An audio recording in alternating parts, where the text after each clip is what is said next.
Oui, cette année, la fête de la musique est placée sous la thématique du développement des arts vivants. Et vous entendez par art vivant tout ce qui est musique,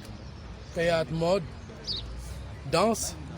et tout ce qui est mis en scène de toute façon. Et cela n'exclut pas ce qu'on appelle les musiques actuelles et les cultures urbaines, même si les cultures urbaines ont un fond dédié. En tout cas, dans la composante art vivant, on ne peut pas exclure on ne peut pas exclure aucune forme d'expression ou de diffusion artistique ou culturelle. Et cette année, nous avons voulu, dans le cadre du comité d'organisation, dédier cette thématique-là à la fête de la musique pour l'année 2022. Parce que cela a son sens pour les politiques au Sénégal. Cela a son sens parce que ça vient dans un contexte de réforme où nous parlons du statut de l'artiste et des professionnels de la culture qui définitivement va légiférer le secteur et va l'encadrer, va le structurer. Le structurer en termes de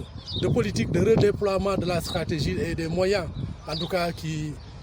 peuvent être disponibles pour porter le secteur de la musique, pour ne pas dire le secteur de la culture, du moins pour ne pas dire le secteur des industries culturelles et créatives.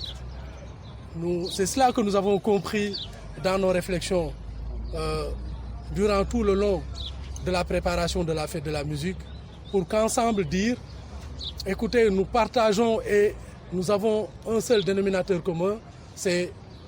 que nos activités, c'est que notre création, c'est que nos productions sont mises en scène, que ce soit la musique, le théâtre, la danse et la mode. Et nous sommes d'accord avec nos amis de la danse, mais aussi nos amis du théâtre, de tous les autres sous-secteurs de la mode et de la danse, effectivement,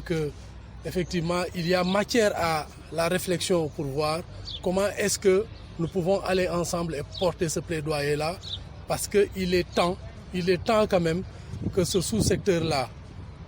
pour tout le rôle qu'il joue, pour la créativité et pour l'expression, que ce sous-secteur soit appuyé structurellement. Et quand je dis structurellement, cela ne veut pas dire que ce secteur n'est pas appuyé, parce que autant que nous sommes des porteurs de projets, nous trouvons une disponibilité au niveau du ministère de la Culture à travers la direction des arts. Des projets sont soutenus, appuyés, mais ne peuvent pas être suffisants si ce n'est pas organisé, si ce n'est pas structuré. Il faut structurer cet appui-là, il faut structurer ce redéploiement du ministère de la Culture à travers un dispositif qu'il faut mettre en place et régler définitivement un outil de bonne gouvernance du denier public qui servira à